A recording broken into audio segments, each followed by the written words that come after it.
Hello అండి, హోలీ అయితే వస్తుంది కదండి. మా అబ్బాయి అయితే అడుగుతున్నాడు ఇంట్లో మమ్మీ కలర్ చేద్దామా అని. దానికోసం అయితే నేను పాలకూర మన గ్రీన్ కలర్ రావడానికి అయితే తీసుకున్న. కొన్ని వాటర్ వేసుకొని మనము మిక్సీ పట్టుకొని ఇలా వడబోసుకుంటే గ్రీన్ వాటర్ అనేవి మనకు రెడీ అవుతుందండి.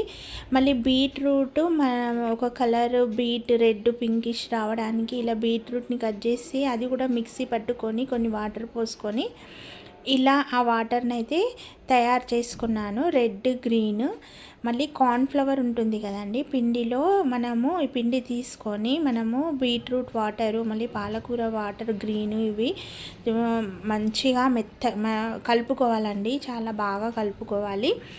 ఇలా కలుపుకున్న దాన్ని మనము 3-4 గంటలు ఎండలో పెట్టామనుకోండి, అది ఒక ఎండలో పెట్టిన తర్వాత గట్టిగా అది తయారవుతుందండి. మంచి గట్టి తయారైతే దాని తర్వాత చేత్తోని మనము ఇలా చేత్తోని మెత్తగా చేసుకోవచ్చు, లేకపోతే దాన్ని మళ్ళీ తర్వాత మిక్సీ కూడా పట్టుకోవచ్చండి.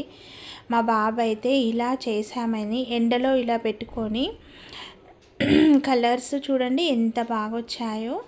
ఇలా ఎండలో పెట్టుకున్న తర్వాత ఇలా తయారవుతుందండి కలర్ అనేది.